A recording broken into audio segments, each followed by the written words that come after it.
Good evening, നമസ്കാരം. പ്രിയ പ്രേക്ഷകർക്ക് out of ഫോക്കസിലേക്ക് സ്വാഗതം. കേന്ദ്ര നിയമമന്ത്രി പാർലമെന്റിൽ നിന്ന് ഒരു രാജ്യം ഒരു തെരഞ്ഞെടുപ്പ് ബില്ല് അവതരിപ്പിച്ചു. കഴിഞ്ഞ കുറേ നാളുകളായി ഈ ബില്ലിനെ പറ്റി സജീവമായ ചർച്ചകൾ നടക്കുന്നുണ്ടായിരുന്നു. പ്രതിപക്ഷം ഇന്ന് ഒറ്റക്കെട്ടായി തന്നെ ശക്തമായി തന്നെ ഈ ബില്ലിനെ സഭയിൽ എതിർക്കുന്ന കാഴ്ചയാണ് കണ്ടത്. മോദി സർക്കാരിൻ്റെ പ്രധാനപ്പെട്ട അജണ്ടകളിൽ ഒന്നായിരുന്നു, തെരഞ്ഞെടുപ്പ് വാഗ്ദാനങ്ങളിൽ ഒന്നായിരുന്നു ഒരു രാജ്യം ഒരു തെരഞ്ഞെടുപ്പ് എന്നുള്ളത്. ഈ വിഷയത്തെക്കുറിച്ചാണ് ദാവൂദ് സർ, അതായത് കേന്ദ്രത്തിൻ്റെ കയ്യിലേക്ക് എല്ലാ അധികാരങ്ങളും കൂടി ചേർക്കുക എന്നുള്ളൊരു അജണ്ട ഇതിന് പിന്നിലുണ്ട്. അതേപോലെ ഫെഡറൽ സംവിധാനങ്ങളെ തകർക്കുക എന്നുള്ളൊരു വസ്തുത അവിടെ നിൽക്കുകയാണ്. അപ്പോൾ ഇവർ പറയുന്നത് ഈ തെരഞ്ഞെടുപ്പ് ചെലവ് കുറയ്ക്കുക എന്നുള്ളൊരു പ്രധാനപ്പെട്ട പോയിൻ്റാണ് പലപ്പോഴും BJP നേതാക്കൾ ഇതിനെ എതിർക്കാൻ വേണ്ടി പറയുന്നത്. അപ്പോൾ ഞാൻ ഇപ്പോൾ ഈ തെരഞ്ഞെടുപ്പിൻ്റെ വരവ് ചെലവ് കണക്കുകൾ നമുക്ക് ആര് നോക്കിയാലും ഗൂഗിളിൽ കിട്ടുന്ന കണക്കാണ്. അപ്പോൾ 2019 കണക്ക് നോക്കിയപ്പോൾ ഈ തെരഞ്ഞെടുപ്പ് കണക്കിൻ്റെ ഏറ്റവും കൂടുതൽ ചെലവിട്ടിരിക്കുന്നത് BJP ആണ്. എത്ര ശതമാനമാണോ അതിൻ്റെ കൂടുതൽ ഭൂരിഭാഗം, ഒരു സിംഹഭാഗം. അപ്പോൾ അങ്ങനെയുള്ളവർക്ക് ഇങ്ങനത്തെ പോയിൻ്റൊക്കെ പിടിച്ചിനി എങ്ങനെയാണ് പിടിച്ചു നിൽക്കാൻ കഴിയുക? അല്ല, അതിൽ തെരഞ്ഞെടുപ്പ് ചെലവിൻ്റെ കാര്യം അവർ പറയുമ്പോൾ പാർട്ടികൾക്ക് ചിലവാകുന്ന ചിലവ് മാത്രമല്ല അവർ ഉദ്ദേശിക്കുന്നത്, സർക്കാരിന് ചിലവാകുന്ന ചിലവാണ്. ഒരു തെരഞ്ഞെടുപ്പ് നടക്കുമ്പോൾ ഒരു നാഷണൽ ഇലക്ഷൻ നടക്കുന്നു, പിന്നെ കുറേ കാലം കഴിഞ്ഞ് വേറെ പല സംസ്ഥാനങ്ങളിൽ ഇലക്ഷൻ നടക്കുന്നു. അങ്ങനെ പല സമയങ്ങളിലായി നടക്കുന്ന തെരഞ്ഞെടുപ്പുകൾക്ക് ഉണ്ടാകുന്ന ചിലവുകൾ, അതിൻ്റെ ഒരു കണക്കൊരു ഭാഗത്ത് വെക്കുക. ഇതെല്ലാം കൂടെ ഒന്നിച്ച് നടത്തിയാൽ ഉണ്ടാകുന്ന ചിലവ്, അതിൻ്റെ കണക്ക് വേറെ ഭാഗത്ത് വെക്കുക. ഇങ്ങനെയാണ് അവരത് മുന്നോട്ട് വെക്കുന്നത്. അത് ഭയങ്കര പോപ്പുലറായിട്ടുള്ളൊരു ഐഡിയ ആണ്, ഒരു പോപ്പുലിസ്റ്റ് ഐഡിയ ആണ്. ആളുകളെ പെട്ടെന്ന് ആകർഷിക്കും. ഇത് 5000 കോടി, 25,000 കോടി, മറ്റേതിന് ഇത്ര, ഇങ്ങനെയൊക്കെ പറയുമ്പോൾ കൊള്ളാമല്ലോ എന്ന് ആളുകൾ വിചാരിക്കും. അല്ല, അതാണ് പറയുന്നത്. അതിലൊരു പോയിന്റ് എന്ന് വെച്ചിട്ടുണ്ടെങ്കിൽ അപ്പോൾ ഇങ്ങനെ ആലോചിക്കാം, ഇലക്ഷൻ തന്നെ വേണോ എന്നാലോചിക്കാമല്ലോ. ഇലക്ഷൻ തന്നെ വേണോ? ഇലക്ഷൻ ഇല്ലാണ്ട് എന്തോരം കോടി ലാഭിക്കാൻ പറ്റും? ഇനി അതല്ല, ഈ പറഞ്ഞ മാതിരി നമ്മുടെ ഈ റെപ്രസെൻറ്റേറ്റീവ് ഡെമോക്രസി എന്ന് പറയുന്ന സ്വഭാവത്തിൽ ഇങ്ങനെ കുറേ 500 കോൺസ്റ്റിറ്റ്യുവൻസീസ്, അതിൽ നിന്നൊക്കെ MP-മാർ അവരെല്ലാം കൂടെ അവിടെ പോയിട്ട് ഒരു പ്രൈം മിനിസ്റ്റർ എലക്ട് ചെയ്യുന്നു. അതിന് വേണ്ട നമുക്ക് നേരിട്ട് ഒബാമ ട്രംപൊക്കെ ചെയ്യണമാതിരി ഡയറക്റ്റ് പ്രസിഡൻഷ്യൽ ഇലക്ഷൻ, അങ്ങനെ അത് മതിയല്ലോ, അങ്ങനെ ചെയ്യാമല്ലോ. അപ്പോൾ അങ്ങനെ ആകുമ്പോൾ എഗൻ ചിലവ് കുറയും. ഇങ്ങനെയൊക്കെ പിന്നെ ഇത് തന്നെ ഇപ്പോൾ ഒരു രാജ്യം ഒരു ഇലക്ഷൻ എന്ന് പറയുന്ന ഈ ബില്ല് തന്നെ അസംബ്ലി തെരഞ്ഞെടുപ്പുകളും ലോക്സഭാ തെരഞ്ഞെടുപ്പും മാത്രമേ ഒന്നാക്കാൻ പ്രപ്പോസ് ചെയ്യുന്നുള്ളൂ. ഇതിനിടയിൽ ലോക്കൽ ബോഡി ഇലക്ഷൻ തന്നെ വേറൊരു കാര്യം നടക്കുന്നുണ്ട്. അതേക്കുറിച്ച് ഈ രാംനാഥ് കോവിന്ദ് കമ്മിറ്റി പ്രത്യേകിച്ചൊന്നും പറയുന്നില്ല. അപ്പോൾ ചെലവ് എന്ന് പറയുന്നത് ജനാധിപത്യത്തെ നിലനിർത്താൻ വേണ്ടി എത്ര പൈസ ചിലവായി കഴിഞ്ഞാലും അതൊരു വിഷയമല്ല. ജനാധിപത്യത്തെ നിലനിർത്താൻ പൈസ ചിലവാക്കണം എന്നുള്ളതാണ് അടിസ്ഥാന തത്വം. ചെലവിനെ കുറിച്ചല്ല യഥാർത്ഥ ചർച്ച നടക്കേണ്ടത്. ഇതെന്താണ് ഇതുകൊണ്ട് ഉദ്ദേശിക്കുന്നത്, ഇതിൻ്റെ ഫലം എന്താണ് എന്നുള്ളതാണ്. അതേക്കുറിച്ച് ആലോചിക്കുമ്പോഴാണ് നമ്മൾ ഇപ്പോൾ ഒരൊറ്റ തിരഞ്ഞെടുപ്പ് എന്ന് പറഞ്ഞാൽ മോശം, എന്താ ഒരു തിയറി എന്നുള്ളവർക്ക് മോശമൊന്നുമല്ല. പക്ഷേ നമ്മൾ ഇന്ത്യയുടെ ഒരു കോണ്ടെക്സ്റ്റ് ആലോചിക്കുമ്പോഴാണ് പ്രശ്നമാവുക. ഇന്ത്യ എന്ന് പറയുന്നത് ഇത്രയും വൈവിധ്യങ്ങളും നിറഞ്ഞ ഒരു രാജ്യമാണ്. നമ്മുടെ രാജ്യത്തെ നിലനിർത്തുന്ന ഏറ്റവും പ്രധാനപ്പെട്ട ഒരു ഘടകം ഈ വൈരുദ്ധ്യങ്ങളെയും ഈ വൈവിധ്യങ്ങളെയും അംഗീകരിക്കുന്ന ഒരു ഭരണഘടനയും ഭരണ സംവിധാനവും നമുക്കുണ്ട് എന്നുള്ളതാണ്. അപ്പോൾ അത് പിന്നെ ഞാൻ ചിലവിൻ്റെ കാര്യം പറയുമ്പോൾ വേറൊരു സംഗതി പറയാം. ഇപ്പോൾ കേരളത്തിൽ സംസ്ഥാനത്തെ വിദ്യാഭ്യാസ വകുപ്പ് ഈ ഇംഗ്ലീഷിലും മലയാളത്തിലും പാഠപുസ്തകങ്ങൾ ഇറക്കുന്നുണ്ട്. സിലബസ്, പാഠപുസ്തകങ്ങൾ, പരീക്ഷാ പേപ്പർ എല്ലാം ഇറക്കുന്നുണ്ട്. അത് മാത്രമാണോ? തമിഴിലുണ്ട്, കന്നഡയിലുണ്ട്. എന്തിനാണ് അങ്ങനെ ചെയ്യുന്നത്? നമുക്ക് കുറഞ്ഞ താലൂക്കുകളിലാണെങ്കിലും തമിഴ് പോപ്പുലേഷനുണ്ട്, കന്നഡ പോപ്പുലേഷനുണ്ട്. ആമാർ ഇംഗ്ലീഷ് മീഡിയത്തിൽ പഠിച്ചോട്ടെ, എല്ലാവരും കൂടെ മലയാളം പഠിച്ചോട്ടെ എന്ന് നമ്മൾ വെക്കുന്നില്ലല്ലോ. അവർക്ക് വേണ്ടിയും പ്രത്യേകമായ പാഠപുസ്തകങ്ങൾ, പ്രത്യേകമായ കരിക്കുലം, പ്രത്യേകമായ പരീക്ഷകൾ, പരീക്ഷാ പേപ്പറുകൾ, ഇൻവിജിലേറ്റേഴ്സ് എല്ലാം ഈ മലയാളത്തിനും ഇംഗ്ലീഷ് മീഡിയത്തിലും എന്തെല്ലാം സംവിധാനങ്ങൾ ഒരുക്കുന്നുണ്ടോ ആ സംവിധാനങ്ങളെല്ലാം ഇവർക്ക് വേണ്ടി ഒരുക്കുന്നുണ്ട്. പറഞ്ഞു നോക്കിയപ്പോൾ ചിറ്റൂർ, മഞ്ചേശ്വരം, ദേവികുളം, ഉടുമ്പൻചോല, ഇങ്ങനെ കുറച്ച് പാറശാല, കുറച്ച് താലൂക്കുകൾ മാത്രമേ ഈ ലിംഗ്വിസ്റ്റിക് ആളുകളുള്ളൂ. അതെന്തോരം പൈസ ചിലവാകുന്നുണ്ട്. അപ്പോൾ ഇങ്ങനെ നമ്മൾ എന്തിനാണ് ഇങ്ങനെ ദുർവ്യയം ഇങ്ങനെ ചിലവാക്കുന്നത് എന്ന് നമ്മളാരും ചോദിക്കുന്നില്ലല്ലോ. കാരണം ആ തമിഴ് കുട്ടികളെ അവർ തമിഴരായിക്കൊണ്ട് തന്നെ നമ്മുടെ വിദ്യാഭ്യാസ ക്രമത്തിൽ അവരെ ചേർക്കുക എന്നുള്ളതാണ്. അതാണ് ഒരു ഉയർന്ന ജനാധിപത്യ സങ്കല്പം എന്ന് പറയുന്നത്. അപ്പോൾ അത് ഉയർന്ന ജനാധിപത്യ നിലവാരം കാത്തുസൂക്ഷിക്കുവാൻ നിലനിർത്തുവാൻ വേണ്ടി പണം ചെലവാകുന്നു എന്നുള്ളത് ഒരു ന്യൂനതയല്ല, അതൊരു ശക്തിയാണ്. ജനാധിപത്യത്തെ നിലനിർത്താൻ വേണ്ടിയിട്ട്, ജനാധിപത്യത്തെ മാത്രമല്ല ബഹുസ്വരതയെ നിലനിർത്താൻ വേണ്ടിയിട്ട് നമ്മൾ ധാരാളം പണം ചെലവഴിക്കുന്നു എന്നുണ്ടെങ്കിൽ അത് നമ്മുടെ ഒരു ശക്തിയായിട്ടാണ് കാണേണ്ടത്. അതാണ് അതിലേറ്റവും പ്രധാനപ്പെട്ട ഒരു സംഗതി. ഇനി ഇതിൽ ഇവർക്ക് പ്രായോഗികമായ പ്രശ്നങ്ങൾ ഒരുപാട് ഇതിനകത്തുണ്ട്. ഇപ്പോൾ 5 വർഷമാണല്ലോ നമ്മളുടെ ഒരു ടെന്യൂർ എന്ന് പറയുന്നത്. ഒരേ സമയം കേന്ദ്രത്തിലും സംസ്ഥാനത്ത് അധികാരം നടക്കുന്നു. പക്ഷേ ഈ 5 വർഷത്തിന് പലതും സംഭവിക്കാം. പാർട്ടി മാറാം, പാർട്ടിയിൽ പിളർപ്പുണ്ടാകാം, മുന്നണി ബന്ധങ്ങൾ മാറ്റങ്ങളുണ്ടാക്കാം. അപ്പോൾ അതിനിടയിൽ ഇത് വന്നു കഴിഞ്ഞാൽ എന്ത് സംഭവിക്കും? ഇത്തരം കുറേ ചോദ്യങ്ങളുണ്ട്. അതിന് മറുപടി കണ്ടെത്തേണ്ട കാര്യമാണ്. പക്ഷെ എനിക്ക് തോന്നുന്നത് ഇന്നിപ്പോൾ ബില്ല് അവതരിപ്പിക്കാനുള്ള അതിൻ്റെ ഒരു ഫസ്റ്റ് സ്റ്റെപ്പായിട്ടേ ഉള്ളൂ. നിലവിലുള്ള ഒരു പാർലമെൻ്ററി കോമ്പോസിഷൻ വെച്ചിട്ട് ഈ ബില്ലും അവതരിപ്പിച്ച് മുന്നോട്ട് പോകാൻ പറ്റില്ല. കാരണം സ്പെഷ്യൽ മെജോറിറ്റി ആവശ്യമാണ്, 3/2 ഭൂരിപക്ഷം ആവശ്യമാണ്. കാരണം 5 ഭരണഘടനാ ഭേദഗതികൾ ഈ ബില്ല് പാസ്സാക്കാൻ വേണ്ടി വരും. അപ്പോൾ ഇന്നത്തെ ഒരു പാർലമെൻ്ററി ടാലി വെച്ച് നോക്കിയാൽ 2 സഭകളുടെയും ടാലി വെച്ച് നോക്കിയാൽ ഇത് മുന്നോട്ട് പോകാൻ പോകുന്നില്ല.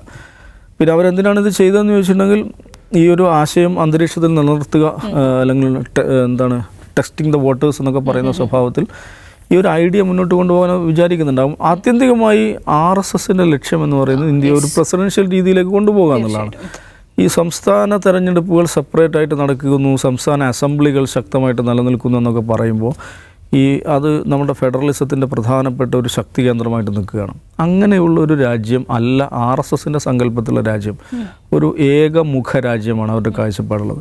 അപ്പോൾ ആ ഒരു പരുവത്തിലേക്ക് നമ്മുടെ രാജ്യത്തിൻ്റെ ഒരു മാനസിക ഘടനയെ മാറ്റിയെടുക്കാനുള്ള ഒരു ദീർഘകാല പദ്ധതിയുടെ ഭാഗവുമായിരിക്കാം ആ നിലക്കുള്ള ആശയങ്ങൾ കൂടുതലായിട്ട് വരട്ടെ. ഒന്നുമില്ലെങ്കിൽ പലതരം ചർച്ചകൾ നടക്കുമല്ലോ. അങ്ങനെ അങ്ങ് ആ ഒരു ഘട്ടത്തിലേക്ക് രാജ്യത്തെ എത്തിക്കാനുള്ള ഒരു ശ്രമത്തിൻ്റെ ഭാഗം കൂടി ആയിരിക്കാം. അല്ലാതെ ബില്ല് പാസ്സാക്കാൻ പറ്റില്ലെന്ന് അമിത്ഷായ്ക്കും നരേന്ദ്രമോദിക്കും നന്നായിട്ട് അറിയാം.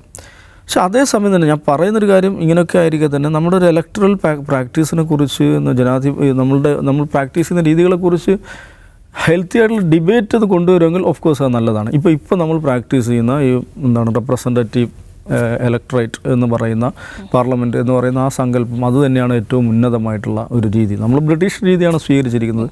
അതല്ലാത്ത വേറെ സംഗതികളുണ്ടോ എന്നുള്ള ആലോചനകൾക്ക് ആകാം. അതിൽ തന്നെ ഇതേക്കാൾ ചിലവ് പറഞ്ഞാൽ, ഇപ്പോൾ ഉദാഹരണം പറഞ്ഞാൽ ഞാൻ എപ്പോഴും ആലോചിക്കുന്ന ഒരു കാര്യമാണ് ഈ ഇപ്പോഴത്തെ ഈ റെപ്രസെൻറ്റേറ്റീവ് ഡെമോക്രസിയുടെ തന്നെ അല്പം കൂടി വികസിതമായൊരു വകഭേദം പ്രൊപ്പോർഷനേറ്റ് റെപ്രസെൻറ്റേഷൻ എന്ന് പറയുന്നൊരു കാഴ്ചപ്പാടെടുക്കുക എന്ന് പറഞ്ഞാൽ ഓരോ പാർട്ടികളും, ഇപ്പോൾ കമ്മ്യൂണിസ്റ്റ് പാർട്ടി ആകട്ടെ, BJP ആകട്ടെ, കോൺഗ്രസ് ആവട്ടെ, അവർ ജനങ്ങൾക്ക് മുമ്പിൽ അവരുടെ ഒരു അജണ്ട മുന്നോട്ട് വെക്കുന്നു, ഒരു പോളിസി മുന്നോട്ട് വെക്കുന്നു, ഒരു മാനിഫെസ്റ്റോ മുന്നോട്ട് വെക്കുന്നു.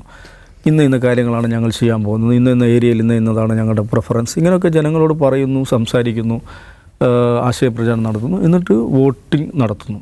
അപ്പോൾ ഓരോ പാർട്ടിക്കും കിട്ടിയ വോട്ടിൻ്റെ പെർസെൻറ്റേജ് എത്രയാണോ, അനുപാതം എത്രയാണോ, അതിനനുസരിച്ച് അവർക്ക് റെപ്രസെൻറ്റേറ്റീവ്സിനെ പാർലമെൻറ്റിലേക്കോ അസംബ്ലിയിലേക്കോ അയക്കാൻ സാധിക്കുമെന്ന് വിചാരിക്കാം. അത് കുറച്ചും കൂടെ ഹെൽത്തിയർ ആയിട്ടുള്ള, കുറച്ചും കൂടെ റെപ്രസെൻറ്റേറ്റീവ് ആയിട്ടുള്ള, ജനങ്ങളുടെ ഇച്ഛയെ കുറച്ചും കൂടെ പ്രതിഫലിപ്പിക്കുന്ന രീതിയാണെന്നാണ് ഞാൻ വിചാരിക്കുന്നത്. കാരണം ഏതാണ്ട് എല്ലാ പൊളിറ്റിക്കൽ സ്ട്രീംസിനും ഈ പറയുന്ന മുന്നണി രാഷ്ട്രീയത്തിൻ്റെയും കക്ഷി രാഷ്ട്രീയത്തിൻ്റെയും ഒക്കെ ഈ ബലാബലത്തിൽ പിടിച്ചു നിൽക്കാൻ പറ്റാത്ത രാഷ്ട്രീയ പാർട്ടികളുണ്ടാകും, ആശയങ്ങളുണ്ടാകാം. അവർക്കെല്ലാം അവരുടെ കാര്യങ്ങൾ മുന്നോട്ട് വെക്കാനും അവരുടെ ആശയങ്ങളെ അനുകൂലിക്കുന്ന ജനങ്ങൾ ആ അനുപാതം അനുസരിച്ച് അവർക്ക് പ്രതിനിധികളെ അയക്കാനും പറ്റും. അങ്ങനെ പ്രൊപ്പോർഷനേറ്റ് ഡെമോക്രസി എന്ന് പറയുന്നൊരു കാഴ്ചപ്പാട്. ഇങ്ങനെ പല രീതിയിൽ ഇപ്പോൾ പാർട്ടികൾ അയക്കുന്ന പ്രതിനിധികൾ ഉണ്ടല്ലോ, പാർട്ടികൾ വെക്കുന്ന പ്രതിനിധികൾ, അതിപ്പോൾ ആരാണ്? പാർട്ടി കമ്മിറ്റിയാണ് തീരുമാനിക്കുന്നത്. അങ്ങനെയല്ല, പാർട്ടിയുടെ പ്രതിനിധിയെപ്പോലും അത് പാർട്ടിക്കകത്തൊരു ഇലക്ഷൻ നടക്കട്ടെ, അങ്ങനെ ആലോചിക്കാമല്ലോ. ഇപ്പോൾ CPM 20 സീറ്റിൽ ഇന്ന് ആളെ വെക്കുന്നു, CPMൻ്റെ കേരള സ്റ്റേറ്റ് കമ്മിറ്റി തീരുമാനിക്കുന്നു, സെൻട്രൽ കമ്മിറ്റിയുടെ അപ്രൂവൽ എന്തോ മേടിക്കുന്നു, പ്രഖ്യാപിക്കുന്നു. അങ്ങനെ പറ്റില്ല. അപ്പോൾ പാർട്ടിയുടെ പ്രതിനിധികൾ തന്നെ അതൊരു ഡെമോക്രാറ്റിക് പ്രോസസ്സിലൂടെ വരട്ടെ, ഇങ്ങനെ ആലോചിക്കുക. ഇപ്പോൾ അമേരിക്കൻ പ്രസിഡൻഷ്യൽ പ്രൈമറി എന്ന് പറഞ്ഞാൽ എന്താണ്? ഓരോ പാർട്ടിക്കകത്താണല്ലോ മത്സരം നടക്കുന്നത്, ആരായിരിക്കണം നമ്മുടെ പ്രസിഡൻഷ്യൽ കാൻഡിഡേറ്റ് എന്നുള്ളത്. അപ്പോൾ അങ്ങനെയൊക്കെയുള്ള പലതരത്തിലുള്ള ഈ ജനാധിപത്യം എന്ന് പറയുമ്പോൾ നമ്മളിപ്പോൾ സ്വീകരിക്കുന്ന രീതി തന്നെയാണ് ഏറ്റവും ഉന്നതമായ, ഏറ്റവും ബെസ്റ്റായിട്ടുള്ള രീതി എന്ന് എനിക്ക് അഭിപ്രായമില്ല. അതിനകത്ത് ഹെൽത്തിയറുള്ള ഡിബേറ്റുകൾ ധാരാളം സാധ്യതകളുണ്ട്. പക്ഷേ പക്ഷെ ഇപ്പോൾ ഈ കൊണ്ടുവന്നിരിക്കുന്ന സംഗതി അതൊന്നുമല്ല, ഒരു പ്രസിഡൻഷ്യൽ രീതിയിലേക്ക് രാജ്യത്തെ കൊണ്ടുപോകാൻ വേണ്ടിയുള്ള ശ്രമമാണെന്നാണ് എനിക്ക് തോന്നുന്നത്. തെരഞ്ഞെടുപ്പ്, നിയമസഭാ തെരഞ്ഞെടുപ്പ് പോലും പരാതിരഹിതമായി ആക്ഷേപരഹിതമായി നടത്താൻ കഴിഞ്ഞിട്ടില്ലേ? ഹരിയാനയിലും മഹാരാഷ്ട്രയിലൊക്കെ കണ്ടാണ് പ്രതിപക്ഷം ഉടനെ തന്നെ നിയമപരമായി മുന്നോട്ട് പോകുന്നത് കാണുന്നത്. അപ്പോൾ അങ്ങനെ ചെയ്യാൻ കഴിയാത്ത ആളുകൾ ഇത്രയും വലിയൊരു സിസ്റ്റം ഇംപ്ലിമെൻ്റ് ചെയ്യുമ്പം അതിലും വളരെ സങ്കീർണതകളുണ്ട്. ഇപ്പോൾ ദാവൂദ് സാറ് പറഞ്ഞ പോലെ RSSൻ്റെ ഇപ്പം ഒരു രാജ്യം, ഒരു മതം, ഒരു സംസ്കാരം എന്നൊക്കെ ഉള്ളത് ഒരു നൂറ്റാണ്ടിലധികമായിട്ട് അവർ വിന്യസിക്കാൻ ശ്രമിക്കുന്ന ഒരു പ്രത്യയശാസ്ത്രമാണ്. അപ്പോൾ അതിൽ നിന്ന് തന്നെ ഉടലെടുത്തൊരു ആശയമാണ് ഒരു തെരഞ്ഞെടുപ്പുള്ളത്. അതായത് ഈ അധികാര കേന്ദ്രങ്ങൾ കേന്ദ്രമാവുക എന്നുള്ളത്. അതായത് ഇപ്പോൾ ഒരു ഫെഡറൽ സിസ്റ്റത്തിൽ സ്വാഭാവികമായിട്ടും കേന്ദ്രം കരുതുന്നുണ്ടാകുക നമ്മൾ ഇവിടെ നിന്നുള്ള വിമർശനങ്ങളുടെ എതിർ ശബ്ദങ്ങളെയൊക്കെ BJP ശ്രവിക്കുന്നത് ഒരു ജനാധിപത്യ ശല്യമായിട്ടാണ്. അതിൽ നിന്ന് ഉണ്ടാകുന്നതാണോ ഇപ്പോൾ മുന്നോട്ട് ഉണ്ടാകുന്ന ഈ നീക്കങ്ങൾ? അതിന് രണ്ട് വശങ്ങളുണ്ട് രേഷ്മ. ഒന്നാമത്തേത് നേരത്തെ പറഞ്ഞ പോലെ ഹിന്ദുത്വ രാഷ്ട്രീയത്തിന്റെ ഒരു പ്രത്യയശാസ്ത്ര പദ്ധതിയാണ് ഇന്ത്യയെ ഒറ്റ ശിലയിൽ വാർത്തെടുക്കുക എന്ന് പറയുന്നത്.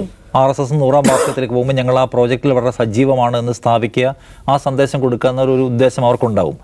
രണ്ടാമത്തേത് BJP നരേന്ദ്രമോദി ആൻഡ് അമിത്ഷാ ടീമിനെ സംബന്ധിച്ചും അവർ പെട്ടെന്ന് ഒരു 1 ഇലക്ഷനിലേക്ക് പോകണമെന്ന് ആഗ്രഹിക്കുന്നുണ്ട്. അതിൻ്റെ കാരണം എന്താണ്? BJPയെ സംബന്ധിച്ച് നിരന്തരമായ തെരഞ്ഞെടുപ്പ് വിജയങ്ങൾ സൃഷ്ടിക്കാൻ, മറ്റേത് പ്രത്യയശാസ്ത്രപരമാണെങ്കിൽ ഇത് നിരന്തരമായ തെരഞ്ഞെടുപ്പ് വിജയങ്ങൾ സൃഷ്ടിക്കാനുള്ള ഒരു സൗകര്യം ഉണ്ടാക്കിയെടുക്കുകയാണ്. ഒറ്റ തെരഞ്ഞെടുപ്പ് എന്ന് പറയുന്നത് നമ്മൾ ആദ്യം കാണേണ്ടതാണ് ഒറ്റ തെരഞ്ഞെടുപ്പ്, ഒറ്റ നേതാവ്, ഒറ്റ മുദ്രാവാക്യം എന്നതിലേക്ക് രാജ്യത്തെ അന്തരീക്ഷത്തെ മാറ്റും. ഇപ്പോൾ ഇവർ കാണുന്ന ഏറ്റവും പ്രധാനപ്പെട്ട പ്രതിസന്ധിയും തടസ്സവും എന്താണ്? ഇന്ത്യയിൽ നേരത്തെ പറഞ്ഞ പോലെ ഫെഡറലിസം ഉണ്ട്, പ്രാദേശിക കക്ഷികളുണ്ട്. പ്രാദേശിക കക്ഷികൾ സുശക്തമാണ്. അവരവരുടെ പോക്കറ്റുകൾ ഉണ്ടാക്കുന്ന നേട്ടം കൊണ്ടുവന്ന് പാർലമെന്റിൽ വിലപേശാൻ ശക്തിയുള്ളവരാണ്. അതാണ് ഇവർക്ക് ഏറ്റവും വലിയ ഡിസ്റ്റർബൻസ്. ഉത്തർപ്രദേശ് അവരുടെ ഒരു വലിയ ഭൂമികയാണെന്ന് വിചാരിച്ച സ്ഥലത്ത് സമാജ്വാദി പാർട്ടി എന്ന് പറയുന്ന ഒരു പാർട്ടിയാണ് വലിയ നേട്ടം ഉണ്ടാക്കിയത്. അവിടെ ഹിന്ദുത്വ രാഷ്ട്രീയത്തിന്റെ കൊടിക്കൂറ ഉയർന്നു പോകാൻ അവർ സമ്മതിച്ചില്ല. തമിഴ്നാട്ടിലേക്ക് വരുമ്പോൾ അവിടെ DMK എന്ന് പറയുന്ന കക്ഷിയാണ്. കേരളത്തിലേക്ക് വരുമ്പോൾ ഇവിടെ കോൺഗ്രസ് ഉള്ളപ്പോൾ തന്നെ CPIM എന്ന് പറയുന്ന കക്ഷിയുണ്ട്. അങ്ങനെ പല സംസ്ഥാനങ്ങളിലേക്ക് പോയാൽ ഇപ്പോൾ അവർ ജയിച്ച ഒഡീഷയിൽ നേരത്തെ ഉണ്ടായിരുന്ന ഒരു ഡോമിനേറ്റ് ചെയ്തിരുന്ന വേറൊരു പാർട്ടിയാണ്. തൃണമൂൽ കോൺഗ്രസ് പശ്ചിമ ബംഗാളിലേക്ക് പോയാൽ ഇത്തരം പ്രാദേശിക കക്ഷികൾ അവരവരുടെ കരുത്ത് കാണിക്കുകയും അത് വെച്ച് ദേശീയ രാഷ്ട്രീയത്തിൽ വിലപേശുകയും ചെയ്യുന്നത് BJPയെ സംബന്ധിച്ച് ഒരു നിലയ്ക്കും അവർക്ക് അംഗീകരിക്കാൻ പറ്റാത്ത ഒരു കാര്യമാണ്. അപ്പോൾ അവയെ എങ്ങനെ തകർക്കാം തെരഞ്ഞെടുപ്പുകളിൽ എന്ന ആലോചനയിലാണ് ഹിന്ദുത്വത്തിൻ്റെ ഈ പദ്ധതിയെ വേഗത്തിൽ പൊടി തട്ടിയെടുക്കാൻ ഇവർ ആഗ്രഹിക്കുന്നത്. നേരത്തെ ദാസ് പറഞ്ഞ പോലെ ഇപ്പോൾ ഇവർക്ക് സാധ്യമാക്കാൻ കഴിയില്ല. ഇപ്പോൾ കുറേ പ്രതിസന്ധിയുള്ളൂ. ഇപ്പം 4-5 ഭരണഘടനാ ഭേദഗതി വേണം, പാർലമെൻറ്റിൻ്റെ കാലാവധി സംബന്ധിച്ച വ്യവസ്ഥ തിരുത്തണം, നിയമസഭകളുടെ കാലാവധി സംബന്ധിച്ച വ്യവസ്ഥ തിരുത്തണം, രാഷ്ട്രപതി ഭരണവുമായി ബന്ധപ്പെട്ട് പ്രതിപാദിക്കുന്ന പോർഷൻ ഇതൊക്കെ തിരുത്തണം, ആൻഡ് സംസ്ഥാനങ്ങളുടെ കൺസൾട്ടേഷൻ വേണം. വലിയ പരിപാടിയാണ്. അപ്പോൾ അതിപ്പോൾ നടക്കില്ല. പക്ഷെ എന്നാൽ തന്നെ അവർ ആഗ്രഹിക്കുന്നു. 2029 മുതൽ ഒറ്റ തെരഞ്ഞെടുപ്പായിരിക്കും എന്ന് പ്രഖ്യാപിക്കുന്ന അവരത് ആഗ്രഹിക്കുന്നുണ്ട്. കാരണം ഒരു ആംബിയൻസ് ക്രിയേറ്റ് ചെയ്യാൻ പറ്റും ഒരു തെരഞ്ഞെടുപ്പിൽ. നമുക്ക് 2014 തെരഞ്ഞെടുപ്പ് എന്തായിരുന്നു? അഴിമതിക്കെതിരായിട്ട് നരേന്ദ്രമോദി എന്ന ഒരു പുതിയ വിപ്ലവ നായകൻ വന്നിരിക്കുന്നു, അദ്ദേഹത്തെ പിന്തുണയ്ക്കുന്ന ഒരു മൂഡ് രാജ്യത്താകെ ക്രിയേറ്റ് ചെയ്തല്ലോ. 2014 കഴിഞ്ഞ് 2019 ഇലക്ഷനിലേക്ക് വന്നപ്പോൾ ഇവിടെ റഫാൽ അഴിമതി പോലുള്ള വലിയ വിഷയങ്ങളുണ്ടായിരുന്നു. പക്ഷെ വളരെ പെട്ടെന്ന് ഒരു ഭീകരാക്രമണം ഉണ്ടാകുന്നു, 40-ലധികം പട്ടാളക്കാർ കൊല്ലപ്പെടുന്നു. പെട്ടെന്ന് രാജ്യത്തിൻ്റെ മൂഡ് അതിലേക്ക് മാറുന്നു. രാജ്യത്തെ പട്ടാളക്കാരുടെ സുരക്ഷയ്ക്ക് വേണ്ടി വോട്ട് ചെയ്യുമെന്നൊക്കെ മോദി പ്രസംഗിച്ചു. മൊത്തം സീൻ മാറ്റാൻ മോദിക്ക് പറ്റി. അപ്പോൾ ഒരൊറ്റ വിഷയത്തിൽ കേന്ദ്രീകരിക്കാൻ പറ്റും. എല്ലായിടത്തെയും തെരഞ്ഞെടുപ്പ് ഒരു ദിവസമാണ് നടക്കുന്നതെങ്കിൽ, ഒരൊറ്റ സീസണിലാണ് നടക്കുന്നതെങ്കിൽ ആ തെരഞ്ഞെടുപ്പിൽ എന്തായിരിക്കും അജണ്ട എന്നത് മോദിക്ക്. അവരിപ്പോൾ നോക്കും, ഇപ്പോൾ BJPയുടെ സിസ്റ്റം വളരെ വലുതാണ്, അവരുടെ IT സെൽ വളരെ വലുതാണ്, അവരുടെ പാർട്ടിയിൽ ആവശ്യത്തിൽ കൂടുതൽ കാശുണ്ട്, അവരുടെ സംവിധാനം മെക്കാനിസം വലുതാണ്. സോ അവർക്ക് അജണ്ട തീരുമാനിക്കാൻ കഴിയുന്ന കോൺഫിഡൻസ് ആണ് അവർക്ക്. ഈ രാജ്യത്ത് എന്ത് ഡിസ്കസ് ചെയ്യപ്പെടണം, ആളുകൾ എന്ത് മനസ്സിൽ വെച്ച് വോട്ട് ചെയ്യണം, അപ്പോൾ അതിൽ ദേശീയതയിൽ ആളുകളെ ലോക്ക് ചെയ്യാൻ പറ്റും എന്ന കോൺഫിഡൻസ് കൊണ്ടാണ് ഒറ്റ ദിവസം തെരഞ്ഞെടുപ്പ്. പ്രാദേശിക വിഷയങ്ങൾ ഇപ്പോൾ നേരത്തെ പറഞ്ഞ പോലെ നമുക്കിവിടെ ഒരു ഫെഡറൽ വ്യവസ്ഥയ്ക്കകത്ത് നമുക്ക് നമ്മുടെ പ്രാദേശിക വിഷയങ്ങളെ വോട്ട് ചെയ്യാനുള്ള ഒരു അവസരം ഉണ്ടാവണം. ലോക്കൽ ഇഷ്യൂസ് ഡിസ്കസ് ചെയ്യാനും ലോക്കൽ ഗവൺമെൻറ്റുകളെ ഓഡിറ്റ് ചെയ്യാനുള്ള ഒരു സാഹചര്യം ഉണ്ടാവണം. അതുകൊണ്ടാണ് ഫെഡറൽ വ്യവസ്ഥയ്ക്ക് കൂടുതൽ പ്രാധാന്യം വരുന്നത്. ഇവിടെ അതുണ്ടാവുന്നില്ല. നമ്മുടെ ലോക്കൽ ഗവൺമെന്റിനെ ഓഡിറ്റ് ചെയ്യാനോ ലോക്കൽ ഇഷ്യൂസ് ഡിസ്കസ് ചെയ്യാനോ നമ്മുടെ പ്രാദേശിക പ്രശ്നങ്ങൾ പറയാനോ നമുക്ക് സ്പേസ് ഇല്ലാതാവും. അയോധ്യ പോലൊരു വിഷയം സെറ്റ് ചെയ്യാൻ സിമ്പിൾ ആയിട്ട് പറ്റും. അതായത് രാജ്യത്ത് ഒരു മൂഡ് ക്രിയേറ്റ് ചെയ്യാന്ന് പറയുന്ന ഒരു പ്ലാനാണ് അവർക്കുള്ളത്. അതിലൂടെ നിരന്തരമായ വിജയങ്ങൾ ഉറപ്പിക്കാൻ കഴിയുമെന്ന കോൺഫിഡൻസ് മുന്നിൽ വെച്ചിട്ടാണ് ഒരു തെരഞ്ഞെടുപ്പ് എന്നതിലേക്ക് പോകുന്നത്. അതുകൊണ്ട് നിശ്ചയമായും ഇന്ത്യയിലെ പ്രാദേശിക കക്ഷികളുടെ നിലനിൽപ്പ് ഇന്ത്യൻ ഈ ബഹുസ്വരതയുടെ അടിസ്ഥാന ശിലയാണ്. എതിർത്ത് തോൽപ്പിക്കപ്പെട്ടേ മതിയാവൂ ഇത്. പിന്നെ ഈ പറഞ്ഞ പ്രായോഗിക പ്രശ്നങ്ങൾ വേറെ കിടക്കുകയാണ്. ഇപ്പോൾ ഇതിപ്പോൾ 2029 നടത്തുമെന്നാണ് മോദി അമിത്ഷാ പറയുന്നത്. 2029 കണക്കെടുത്ത് വെച്ച് നോക്കിയാൽ ഇതൊരു 17 സംസ്ഥാനങ്ങളിൽ നിയമസഭയുടെ കാലാവധി അണ്ടറായി പോകും. എന്ന് വെച്ചാൽ 17 സംസ്ഥാനങ്ങൾക്ക് 5 വർഷം പൂർത്തീകരിക്കാൻ പറ്റില്ല. 2029 നടത്തിയ നമ്മളിപ്പോൾ അടുത്ത ഇലക്ഷനിലേക്ക് പോകണം, അടുത്ത വർഷം ഇലക്ഷനിലേക്ക് പോകണം. 2026 ഇലക്ഷനിൽ പോയാൽ നമ്മുടെ അടുത്ത നിയമസഭയുടെ കാലാവധി 3 വർഷം ഉണ്ടാവും. അപ്പോൾ നമുക്ക് 5 വർഷത്തേക്കാണ് നമ്മളൊരു നിയമസഭയെ എലക്ട് ചെയ്യുന്നതെങ്കിൽ ആ നിയമസഭ ഒന്നീ താഴെയായി പോവുക, അല്ലെങ്കിൽ ആ നിയമസഭയെ നിലനിർത്തേണ്ടി വരിക. അതായത് ഒരു സർക്കാരിനെ നമുക്ക് വേണ്ട എന്ന് തോന്നിയാൽ നമുക്ക് ഒന്ന് ഡിസൈഡ് ചെയ്യാൻ പറ്റില്ല. ഒരു സംസ്ഥാനം നമ്മുടെ താല്പര്യത്തിന് അപ്പുറത്തുകൂടി ഒരു സിസ്റ്റം തുടരുകയോ നമ്മുടെ താല്പര്യത്തിന് വിരുദ്ധമായ ഒരു സിസ്റ്റം തകർന്നു വീഴുകയോ ചെയ്യുന്നത് നമ്മൾ കാണേണ്ടി വരും. അപ്പോൾ അടിസ്ഥാനപരമായും സാങ്കേതികമായും പണച്ചെലവിൻ്റെ കാര്യം പറഞ്ഞാൽ നേരത്തെ രേഷ്മ പറഞ്ഞ വളരെ പ്രധാനപ്പെട്ട ഒരു കാര്യമുണ്ട്. പണം ഇങ്ങനെ ചെലവാകുന്നതിനെ കുറിച്ചുള്ള ആധിയാണെങ്കിൽ മൊത്തം പൊതുഖജനാവിൽ നിന്ന് ചെലവാക്കുന്നതിനേക്കാൾ കൂടുതൽ പൈസ ചെലവാക്കുന്ന ഒരു പാർട്ടിയാണ് BJP തെരഞ്ഞെടുപ്പുകൾ നടത്താനെന്ന് കാണണം. അപ്പോൾ അവർക്ക് പൈസ ചെലവാകുന്നതിനെ കുറിച്ച് ഇലക്ട്രൽ ബോണ്ട് വഴി ഉണ്ടാക്കിയ പൈസ അപ്പോൾ പൈസയെക്കുറിച്ചുള്ള ഈ സംഗതി വെറും പൊളിഞ്ഞു. അപ്പോൾ നമ്മൾ നേരത്തെ പറഞ്ഞ ഒറ്റ തെരഞ്ഞെടുപ്പ് നടക്കുന്ന ഇതിന് മുമ്പ് ഇന്ത്യയിൽ ഒറ്റ തെരഞ്ഞെടുപ്പ് നടന്നിട്ടുണ്ട്. ഒരു കാലം വരെ നമുക്ക് ഒറ്റ തെരഞ്ഞെടുപ്പായിരുന്നു. പക്ഷെ നമ്മൾ കാണേണ്ട കാര്യം ഒറ്റ തെരഞ്ഞെടുപ്പുകളുടെ കാലത്ത് ഇന്ത്യയിലെ ദേശീയ ഗവൺമെന്റുകൾ അസ്ഥിരമായിരുന്നു. അപ്പോൾ അതിൻ്റെ കൂടെ പിടിക്കാൻ പറ്റാത്ത ഒരു സാഹചര്യത്തിൽ സ്വാഭാവികമായി രൂപപ്പെട്ടു വന്നതാണ് ഈ വിവിധ തെരഞ്ഞെടുപ്പുകൾ എന്ന രീതി. ഇനി അതിലേക്ക് മടങ്ങിപ്പോവുക അസാധ്യമാണ്. ആ ശിഥിലമായ കാലത്തിലേക്ക് നമുക്ക് മടങ്ങിപ്പോകാൻ പറ്റില്ല. ലോകത്തിപ്പം ജർമ്മനി, ബെൽജിയം, ജപ്പാൻ കുറേ രാജ്യങ്ങളിൽ ഒറ്റ തെരഞ്ഞെടുപ്പ് കാണാൻ പറ്റും. അവിടെ ഉണ്ടല്ലോ നമുക്ക് എന്തുകൊണ്ട് അഡാപ്റ്റ് ചെയ്യാൻ പറ്റില്ല എന്ന ചോദ്യം വേണമെങ്കിൽ ചോദിക്കാം. പക്ഷേ നേരത്തെ ദാവൂസായി പറഞ്ഞത് അവിടെ ഒന്നും അവിടുത്തെ സംസ്കാരങ്ങൾ, അവിടുത്തെ ജനപഥങ്ങൾ എന്ന് പറഞ്ഞാൽ ഇത്രയും വൈവിധ്യങ്ങളിലൂടെ സഞ്ചരിക്കുന്നവരല്ല. പ്രാദേശികമായ പലതരത്തിലുള്ള ഇൻട്രസ്റ്റുകളുള്ളവർ, പലതരം ഉപദേശീയതകളുടെ ഒരു സംയോജനമാണ് നമ്മുടെ നാട്. അല്ല ഒരു ദേശീയതയ്ക്കകത്തല്ല നമ്മൾ നിൽക്കുന്നത്. അപ്പം ബാക്കിയുള്ള സ്ഥലങ്ങളിൽ മറ്റ് യൂറോപ്യൻ രാജ്യങ്ങളിലൊന്നും അങ്ങനെ ഇത്രയും സങ്കീർണമായ ഒരു സാംസ്കാരികവും സാമൂഹികവുമായിട്ടുള്ള ഒരവസ്ഥയല്ല ഉള്ളത്. അപ്പോൾ അത് നമുക്ക് നേരെ എടുത്ത് ഇങ്ങോട്ട് വെക്കാനും കഴിയില്ല. അപ്പോൾ എല്ലാ അർത്ഥത്തിലും ഇന്ത്യൻ സാമൂഹികാവസ്ഥയെ, ഇന്ത്യൻ സാംസ്കാരികാവസ്ഥയെ, അതുപോലെ ഇന്ത്യയുടെ ഭരണഘടനാപരമായ മൂല്യങ്ങളെ മാനിക്കാത്ത ഒന്നാണ്. ഭരണഘടനയെക്കുറിച്ച് വലിയ ഡിസ്കഷൻ നടന്നുകൊണ്ടിരിക്കുമ്പോഴാണ് ഭരണഘടനയെ വേറെ ആരൊക്കെയോ അട്ടിമറിക്കുന്നു, ഞങ്ങൾ സംരക്ഷിക്കുകയാണ് എന്ന് പ്രധാനമന്ത്രി വിളിച്ചു പറയുമ്പോഴാണ് അതിൻ്റെ അടിസ്ഥാന സത്തയെ കുത്തിച്ചോർത്തുന്ന ഈ പണിയായിട്ട് അവർ മുന്നോട്ട് പോകുന്നത്. നമുക്ക് ഇപ്പോൾ ആശ്വസിക്കാം, അത് നടക്കാൻ പോകുന്നില്ല. കാരണം ഇന്നത്തെ പാർലമെന്റിലെ പ്രതിപക്ഷത്തിന്റെ ഒരു ഇക്കാര്യത്തിലുള്ള ഒരു ഐക്യം ഇന്ത്യ സഖ്യത്തിന്റെ പ്രധാനമായിട്ട് നമ്മൾ കഴിഞ്ഞ ആഴ്ചയാണെന്ന് തോന്നുന്നു ഈ മമതാ ബാനർജി ഇതിന്റെ നേതൃത്വത്തിലേക്ക് വരണം എന്ന് ലാലു പ്രസാദ് യാദവ് ആവശ്യപ്പെടുന്നു. അപ്പോൾ അവിടെ ഒരു വിള്ളൽ ഉണ്ടാകുമോ, ഇനി മുന്നോട്ടുള്ള കാര്യങ്ങളൊക്കെ എങ്ങനെയാണെന്നുള്ളൊരു ആശങ്ക, അത്തരത്തിലൊരു ഡിസ്കഷനൊക്കെ നടക്കുന്ന ഒരു സമയമാണ്. അപ്പോൾ ഇന്ന് പ്രതിപക്ഷം ഇക്കാര്യത്തിൽ തങ്ങൾ ഒറ്റക്കെട്ടാണ്, ശക്തമായി തന്നെ അവിടെ ഉണ്ട് എന്ന് പറയുന്ന ഒരു പ്രഖ്യാപനം കൂടിയാണ് ഇന്ന് പാർലമെന്റ് നൽകിയ സന്ദേശം. തോറ്റതിന്റെ പേരിലുള്ള നേതൃത്വ തർക്കമാണല്ലോ ഇതല്ല. ഇത് തൃണമൂൽ കോൺഗ്രസിന്റെ എക്സിസ്റ്റൻസിന്റെ പ്രശ്നമാണ്, DMKയുടെ എക്സിസ്റ്റൻസിന്റെ പ്രശ്നമാണ്. ഓരോ കക്ഷികളുടെയും അതിജീവനത്തിലൂടെ പ്രശ്നമാണെന്ന് അവർ മനസ്സിലാക്കുന്നതുകൊണ്ട് കൂടിയാണ്. അപ്പോൾ അതുകൊണ്ട് ആ ശബ്ദം കൂടുതൽ ഉച്ചത്തിൽ കേൾക്കട്ടെ. യെസ്, അപ്പോൾ അത് തന്നെയാണ്. അപ്പോൾ 3-2 ഭൂരിപക്ഷം പാർലമെൻറ്റിൽ ഈ ബില്ല് പാസ്സാകണമെങ്കിൽ ഇനി അങ്ങോട്ട് വേണം. പക്ഷേ അതുകൊണ്ട് തന്നെ അതിസങ്കീർണമായ പല സ്റ്റെപ്പുകളും കടന്നു വേണം ഇത് പാസ്സാക്കേണ്ടത്. അതുകൊണ്ട് ഇത് ഉടൻ പാസ്സാവില്ല എന്ന് തന്നെയാണ് കരുതുന്നത്. പക്ഷേ സജീവമായ ചർച്ചകൾ ഇപ്പോൾ ഇതിന്മേൽ നടക്കുകയാണ്, ഇത് പാർലമെൻറ്റിൽ അവതരിപ്പിച്ചതുകൊണ്ട്.